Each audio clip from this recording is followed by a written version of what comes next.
श्री गोकुलनाथ की जय हो। श्री हरिराय जी महाप्रभु जी की जय हो। श्री गोपेश्वर जी प्रभु जी की जय हो। समस्त वल्लभ कुल परिवार की जय हो। આજથી શિક્ષાપત્ર 27મું જે શરૂ થઈ રહ્યું છે તેમાં સૌથી ઉપર ઉદ્દેશ લખ્યો છે. એ ઉદ્દેશ આ જે કંઈ અંદર શ્લોક છે ગોપેશ્વરજી પ્રભુને લખ્યા છે વલ્લભકુલ બાળકો અને વૈષ્ણવોના પણ કલ્યાણ માટે, એમાં આખા બધા શ્લોકોનો ઉદ્દેશ એ 5 લીટીમાં લખ્યો છે એ અહીંયા વર્ણન કરીએ છીએ. હવે આ જે 27મા શિક્ષાપત્રમાં નીચે પ્રમાણે નિરૂપણ કર્યું છે, જે સર્વની બુદ્ધિનો નાશ કરે એવો મહાકઠિન કાળ આવ્યો છે. કોઈ જાતના સાધન સિદ્ધ થતા નથી. સેવામાં 3 પ્રકારના પ્રતિબંધ પણ ઉપસ્થિત છે. આમ છે તો પણ શ્રીમદ મહાપ્રભુજી વલ્લભાચાર્યજીના ચરણ કમલના આશ્રયથી ફળ લાભ થશે જ. વાહ, બોલો મહાપ્રભુજી વલ્લભાચાર્યજીનો કેવો મહિમા છે કે આ જે આવશે પત્રો એમાં હરિરાયજી આપ ગોપેશ્વરજીને કહેશે, આચાર્ય બાળકોને કહેશે, વૈષ્ણવનું તો ઠીક છે પણ કહેશે કે તમારાથી જો સેવા પણ નહીં થઈ શકે, હવે તો એ સમય આવી રહ્યો છે. એટલે અત્યારે જે આપણા મોટે ભાગે 250 આચાર્ય કુલ બાળકો ભૂતલ પર બિરાજમાન છે, પણ જેવી રીતે મહાપ્રભુજી ગુસાઈજી અને આપના 7 જે લાલન ગિરધરજી ગોવિંદજી, જે બાલકૃષ્ણજી, શ્રી ગોકુલનાથજી, જે રઘુનાથજી, યદુનાથજી અને ઘનશ્યામજી જે સેવા કરતા, અને આપના પણ જે આત્મજ કલ્યાણરાયજી અને હરિરાયજી પણ સેવા કરતા, પણ હવે સેવા નહીં થઈ શકે એ વખતે આપણે જોઈ લીધું. એટલે કહ્યું કે 3 પ્રકારના પ્રતિબંધ ઉપસ્થિત છે આચાર્ય કુલ બાળકો ઉપર પણ. અને એટલા માટે તેમને કહ્યું કે તમે કંઈ વાંધો નહીં, ચિંતા ના કરતા, ભલે સેવાનું સાધન તમારી પાસે ન હોય, પરંતુ શ્રી મહાપ્રભુજી વલ્લભાચાર્યજીના ચરણકમળના આશ્રયથી પણ ફળ લાભ થશે. તેથી ફળની નિરાશા રાખવી નહીં. એટલે કે સેવા ન થઈ શકે તો પણ નિરાશ નહીં થઈ જવું જોઈએ. અને જેમનું અને હવે આ એટલે ટૂંકમાં આ સાર આવશે. હવે જેટલા પણ પત્રો છે એનો સાર કયો છે. હવે પત્રમાં પ્રથમ શ્લોક શબ્દાર્થ. આપણા શ્રી મહાપ્રભુજી વલ્લભાચાર્યજીના બંને ચરણ કમલનો આશ્રય નિરંતર કરવો, તેથી જ વિનાશ્રમ નિખિલ ફલ નિશ્ચય થશે જ. આ જે છે આપે હરિરાયજીએ ગોપેશ્વરજી પ્રભુને કહ્યું. ગોપેશ્વરજી પ્રભુએ આ જે વિવેચન લખ્યું, શબ્દાર્થ લખ્યો, એ બાળકોને પણ લાભ મળે એટલે લખ્યો. એટલે આચાર્ય બાળકોએ મહાપ્રભુજી વલ્લભાચાર્યજીના ચરણકમલનો આશ્રય નિરંતર કરવો, અને એવું કરવાથી વિનાશ્રમ એટલે કે કોઈ જાતનું બીજું સાધન કરવાનો પ્રયત્ન નહીં કરવો. આપાધાપી આમ કરી નાખું, તેમ કરી નાખું, હું જ કરું છું બધું, મારા સિવાય તો ભૂતલ પર અત્યારે ભક્તિનો પ્રચાર થઈ શક્યો જ નથી, એવું કોઈ ગોવિંદ ભલ્લા જેવો અહંકાર રાખી અને કોઈએ પણ એવું કશું કરવાની જરૂર જ નથી. એટલે શબ્દ ચોખ્ખો લખ્યો છે. એવું તો વાંચી લઉં. આ વિનાશ્રમ એટલે કે શ્રમ નથી લેવાનો. કોઈ પણ બાળક એવું વિચારી લે કે આ ફલાણા બાળક જે છે એ તો આટલું બધું દેશાંતરમાં જાય છે અને અમે તો કશું કરતા જ નથી, એવો, કારણ કે વાતાવરણ એવું ઊભું કરવામાં આવ્યું છે કે એમાં એક જ છે, બાકી કોઈ નથી. તો અહીંયા એનો જવાબ આ શ્લોકમાં છે. વિનાશ્રમ એટલે તમારે હવે શ્રમ નથી કરવાનો બાળકો, ફક્ત મહાપ્રભુજીના ચરણકમલનો આશ્રય. એટલે અહીંયા આ શ્લોક વાંચું છું, જે પ્રથમ શ્લોક છે 27મા પત્રમાં. નિજાચાર્ય પદાંભોજ યુગલાશ્રયણમ સદા વિધેયં તેનં નિખિલમ ફલમ ભાવિ વિનાશ્રમમ વિનાશ્રમમ વિનાશ્રમમ. એટલા માટે જ મેરો તો આધાર હૈ શ્રી વલ્લભ કે ચરણારવિંદ. આ જ વાત માર્ગની સ્થિતિ પત્યા પછી પણ આ જ આધાર છે. અને આ આધાર એવો કંઈ સાધારણ નથી, અસાધારણ છે. જેમ અત્યારે કયું કોઈ સાધન ના હોય, સેવા ના હોય, 3 પ્રકારના પ્રતિબંધ આવી ચૂક્યા છે આ શબ્દોમાં આગળ જે ઉદ્દેશ કયો એમાં. એટલે કોઈ એવું વિચારવાની જરૂર નથી કે અમારાથી સેવા નથી થઈ શકતી. સમય મહાન કઠિન આવ્યો છે, કાળનો દોષ છે આમાં. જેમ સર્વોત્તમજીમાં પંડિતો વેદને સમજી શકતા નથી, તો દોષ કલિયુગને આપ્યો.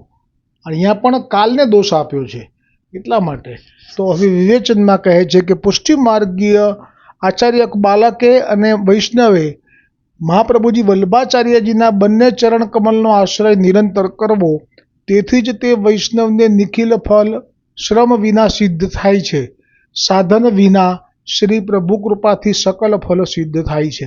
એટલે જ હું આ ઉદાહરણ જે લઉં છું ને વારંવાર શા માટે લઉં છું કે જે ગોવિંદ ભલ્લા છે એણે સૈદ્ધાંતિક રીતે આજે મારાથી વાત થઈ હતી કે એમને પાસે દ્રવ્ય હતું અને જ્યારે શરણે આવ્યા ત્યારે એમને ભાગ આપવા હતા, એમાં મારે બોલવામાં થોડી ચૂક હતી. ભાગ તો વધારે આપ્યા છે એમણે, એટલું બધું દ્રવ્ય હતું કે એમણે એક ભાગ તો પોતાની પાસે રાખ્યો અને બાકીના ભાગ જે પાડવાના હતા, કુલ ભાગ જે પાડવાના હતા, મેં એણે પહેલાં તો એમ કહ્યું કે મારે તો કેવી રીતે આ દ્રવ્યનો મારે વિનિયોગ કરવો, મારે ગોવર્ધનનાથજીને એક ભાગ આપવો છે. ત્યારે આપે કહ્યું કે તું એના 3 ભાગ પાડજે, એક તારી પાસે રાખજે, એક ગોવર્ધનનાથજીને આપજે અને એક તારી પત્નીને તું જે એને છૂટાછેડા આપી રહ્યો છે એને આપજે. તો કે ના, મારે તો આપને આપવા છે. તો કે ભલે, તો પછી એક મને આપજે, એક તારી પાસે રાખજે, એક ગોવર્ધનનાથજીને, એક તારા પત્નીને છૂટી કરે છે એના માટે, એમાંથી અપરાધમાંથી મુક્તિ મળે. કેમ કે સાથે નહોતું રહેવું એને વાંધો હતો. તો આ વાત છે કે આવી રીતે સૈદ્ધાંતિક રીતે એણે બ્રહ્મ સંબંધ પણ બરાબર લીધો છે. એણે બધું આટલું બધું ભાવ રાખીને બધાને દ્રવ્ય ભલે આપ્યું છે, પણ ખાટલે મોટી ખોટ ત્યાં હતી કે એ સેવા પણ એટલી બધી કરતો હતો કે ત્યાંય ખાટલે ખોટ નહોતી. 3:30 વાગે ઉઠીને તો એ જમનાજીના કિનારે વિશ્રાંત ઘાટ ઉપર જળ ભરવા માટે ચાલીને જ હતો 3:30 વાગે, અને 10:30 વાગે જે રાજભોગમાં આવે, જ્યારે પણ રાજભોગનો સમય જે ત્યાં હશે ગોવર્ધન પર્વત ઉપર, એમાં જારીજીનું જળ તો એ જળથી ભરાતું, એ લઈને આવતો પાછો, અને પાછા 2 સમયના આટલા બધા વિશાળ વાસણો ખાસા કરતો. અને એટલું જ નહીં, પાછો બપોરે ભિક્ષા માગી કાચી પાકી બાટી કરી નીચેથી ગોવર્ધનનાથજીની ધજાને ધરી અને લેતો. પણ અહીંયા ગોવર્ધનનાથજી અપ્રસન્ન થયા. એટલે આ માર્ગમાં તમે જે જુઓ છો કે બહુ જ કોઈ શ્રમ કરી રહ્યું છે, તો એ શ્રમ અહીંયા પણ બધાએ જોયો છે કે ગોવિંદાસ ભલ્લા જેવું તો કોઈ કરી શકતું નથી, પણ તોય ગોવર્ધનનાથજી તો ખીજ્યા છે અને મહાપ્રભુજીને શ્રમ આપીને અડેલથી બોલાવ્યા કે આને અહીંથી કાઢો. એટલે આ માર્ગમાં વિના શ્રમ શબ્દ આવ્યો ને એટલે મારે આખો દ્રષ્ટાંત ફરી લેવું પડ્યું. વૈષ્ણવ, તમને એમ થાય કે આ કેમ વારંવાર ભલ્લાને લઈ આવે છે વચ્ચે, પણ ભલ્લાનું સેવાનું જે કાર્ય છે એમાં શ્રમ બહુ છે, પણ છતાંય ગોવર્ધનનાથજી અપ્રસન્ન છે. એટલું જ નહીં, ગોવર્ધનનાથજીએ વલ્લભને તેડાવ્યા, વલ્લભે આવીને એમને સમજાવ્યા કે શ્રમ આટલા કારણથી છે કે અમારા ઠાકોરજી કોમળ છે, તમે આટલું બધું અહીંયા સેવા કરો ને પછી પાછા ભિક્ષા માંગવા જાઓ, બધાની સાથે લો ને. આટલી જ વાત હતી, વાતમાંય બીજું કશું નહોતું. સેવા તો સુંદર હતી, આવી કોણ કરે, પણ જે શ્રમ છે એ નથી સહન થતો ગોવર્ધનનાથજીથી. અને બીજું નથી સહન થતું મદ, કે હું જ કરી રહ્યો છું.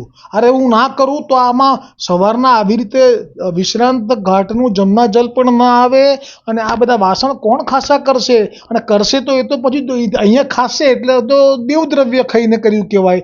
પરંતુ હું તો દેવદ્રવ્ય લીધા વગર, એનું પ્રસાદ લીધા વગર કરી રહ્યો છું. આ મદ ગોવર્ધનનાથજીથી સહન ના થયો. કોમળતા પણ છે અને મદ આપ નથી સહન કરતા. એટલે આપણે જે જોઈએ છીએ, વૈષ્ણવો જે ગોવિંદ ભલ્લાને જોઈ રહ્યા હતા એ વૈષ્ણવોની દ્રષ્ટિ હતી, પણ ગોવર્ધનનાથજી કઈ દ્રષ્ટિએ જુએ છે આવા જીવોને? મહાપ્રભુજી આવીને સમજાવે કે તમે સાથે લેવાનું રાખો, પતી જતું તું ત્યાં. સાથે લેવાની આજ્ઞા થાય, મહાપ્રભુજી આજ્ઞા કરે પછી ગુરુ દ્રવ્ય કે દેવદ્રવ્ય કેવી રીતે બાધક બને? સાક્ષાત પરણ બ્રહ્મ છે વલ્લભ, એ કહી દે પછી પૂરું થઈ ગયું. અને આની પાસે દ્રવ્ય નહોતું. અને સૈદ્ધાંતિક પક્ષ એવો છે, એ આવે છે જ્યારે પેલા રીડા ઉદંબરના પ્રસંગમાં, કે જો દ્રવ્ય હોય તો 2-4 દિવસ 5 દિવસ સુધી પ્રસાદ લેવાય, પણ પછી બાધક થઈ જાય ચાલુ. કેમ કે તમારી પાસે દ્રવ્ય ગાંઠે છે તો પછી ગુરુના ઘરે કંઈ 4-5 દિવસથી વધારે કાયમ માટે ના લેવાય. પણ આની પાસે દ્રવ્ય સંપૂર્ણ પતી ગયું હતું, કશું હતું નહીં, કારણ કે એણે સેવા જે કરી એમાં બહુ જ નંદ બાવાના ભાવથી કરી હતી એણે સેવા. એટલે બહુ જ બધો નિગર રાખેલો, એટલો બધો કે બધા બ્રાહ્મણોને લેવડાવે, પણ વૈષ્ણવો જોડે સત્સંગ નહોતો એનો. અને મહાપ્રભુજીની આજ્ઞાનું અવજ્ઞા કરી. એટલું જ નહીં, મહાપ્રભુજી એમ પણ કહ્યું કે તો પછી ચાલ, તને દેવદ્રવ્ય ના ખપતું હોય તો મારી સાથે લેજે તું, કારણ કે આપ એવું ઈચ્છો છો કે ગોવર્ધનનાથજીનો શ્રમ કેવી રીતે મારે હરવો. આ શ્રમ હરવા માટેનો માર્ગ છે. શ્રમ લઈને કોઈને શ્રમ આપવા માટેનો માર્ગ નથી કે મેં આટલું કર્યું, કોઈ કશું કરતું નથી, બેસી રહ્યા છે. ખરેખર એવું હતું એને, ગોવિંદ બલ્લાને. એ બધાની જે સેવકો હતા શ્રીનાથજીના, એની સામે દ્રષ્ટિ એવી રીતે કરતો મદાંધની જેમ કે જો આ બધાએ કશું કર્યું નથી, આ બધું હું એકલો કરું છું, એકલા હાથે 2 સમયના વાસણ અને જળ લાવું છું, અને હું હજી પણ હું આ ગોવર્ધનનાથજીના નેગ ભોગોમાંથી એક કણિકા લેતો નથી. હું જાતે ભિક્ષા માગી અને નીચેથી ભોગ ધરી કાચી બાટી લઉં છું, મારા જેવો કોઈ નહીં. બસ આ એવું મોટું દુઃખ છે ગોવર્ધનનાથજીને. વલ્લભે કીધું ચાલ, તો કે ના, હું આ તો ગુરુદ્રવ્ય ના લઉં. ત્યારે પહેલી વખત મેં મહાપ્રભુજી વલ્લભાચાર્યજીને આવો જવાબ આપતા સાંભળ્યા છે આખા 84 વૈષ્ણવોમાં, કે તો હવે તું સેવામાં ના આવીશ. કોના માટે? ગોવર્ધનનાથજીને શરમ ના પડે એટલા માટે. તો હવે તો આ જે 27મા પત્રમાં પ્રથમ શ્લોકમાં આપણે આજ્ઞા કરી લીધી છે કે હવે કોઈ શ્રમ નહીં કરો, અને મહાપ્રભુજી વલ્લભાચાર્યજીના ચરણ કમલનું સ્મરણ કરશો, આચાર્ય બકુલ બાલકો, ગોપેશ્વરજી પ્રભુ સર્વે, તો તમને કોઈ પણ ચિંતા કરવાની જરૂર નથી. આમાં લખ્યું છે કે સાધન વિના શ્રી પ્રભુ કૃપાથી સકલ ફલ સિદ્ધ થાય છે. હવે આવે છે બીજો શ્લોક. એમાં કહ્યું કે ધનમ ગૃહમ ગૃહાસ્થક્તિ પ્રતિષ્ઠા લોક વેદયો કર્માદિ નિષ્ઠા મનસઃ સ્વર્ગાદિ ફલકાંક્ષણમ. તો આનો શબ્દાર્થ છે કે ધન, ઘર, ઘરમાં આસક્તિ, લોક વેદમાં પ્રતિષ્ઠા. એટલે કે આ પ્રતિષ્ઠા તો અત્યારે મુખ્ય કારણ છે. પ્રતિષ્ઠા માટે, પોતાની ખ્યાતિ માટે, પોતાની પ્રતિષ્ઠા માટે એટલું બધું સમર્પિત દ્રવ્યનો વ્યય કરવામાં આવી રહ્યો છે કે જેની કલ્પના પણ ના કરી શકીએ આપણે. પણ છેવટે તો પ્રતિષ્ઠા માટે. કર્માદિકમાં મનની નિષ્ઠા અને સ્વર્ગની ફળની આકાંક્ષા, એ બધું ભગવાનનું સ્મરણ વિસ્મરણ કરાવનાર છે, એવા દોષ છે એવું કહ્યું. એટલે વિવેચન, જેમાં પુષ્ટિ માર્ગીય ફલમાં મુખ્ય 40 દોષ બાધક કયા છે. દોષ તો અનેક છે, તથાપિ 40 મુખ્ય ગણાય છે. આ જે આચાર્ય બાળકો માટેનો જે આ શ્લોક છે કે બાળકોએ પોતાના ઘરમાં પોતાની પાસે જે ધન છે એ સમર્પિત છે, એટલે પોતાનું નથી એવું માનવામાં જો ચૂક કરે તો ધનમાં મોહ રાખ્યો કહેવાય. જો ગ્રહમાં, એ મહાપ્રભુજીએ ગ્રહને મહત્વ નથી આપ્યું, સંસારનો પ્રવેશ કર્યો સંસારમાં, પણ આપ વધારે ને વધારે વિચરણ કરતા રહ્યા, તો આપનામાં ગ્રહાશક્તિ નહોતી કે ઘરના લોકોને હું ત્યાગ કરીને જઉં છું તો એમને ન્યાય નથી આપી શકતો, તો એવી આસક્તિ નહોતી. પછી પ્રતિષ્ઠા, તો મહાપ્રભુજીએ ક્યાંય પ્રતિષ્ઠા માટે થઈ અને પોતાનું જો પોતે જ કરી રહ્યા છે, આખા દુનિયામાં પ્રચાર પ્રસાર, બીજા કોઈ બધા બેસી રહ્યા છે, એવું ક્યારે પણ પ્રતિષ્ઠા માટે નહીં. અને આ રીતે કોઈ ફલ માટે આપે ન રાખવું, નહીંતર દોષ થાય. અને એમાં પછી આ જે દોષમાં હવે એ પ્રથમ દોષ વિવેચન કરતા હવે જો ગોપેશ્વરજી આચાર્ય બાળકોને કહી રહ્યા છે કે ધન એ દોષરૂપ છે. ધન મદથી જીવ અંધ થાય છે. એટલે પેલી કહેવત છે ને કે, કહેવત પછી લઉં, પણ જે મહાપ્રભુજીએ કહ્યું હતું ને ગોપીનાથજીને, જ્યારે દામોદરદાસ સંભલવાલાને ત્યાંથી અબજો રૂપિયાનું દ્રવ્ય, હીરા મોતી માણેક અને સોનાની મોહરો અને સાથે દ્વારિકાધીશ પ્રભુજી પધાર્યા મહાપ્રભુજીથી પુષ્ટ થયેલા, તો એ વખતે ગોપીનાથજીએ તો કહેલું કે ઓહો, આ તો લક્ષ્મીજી સાથે પધાર્યા.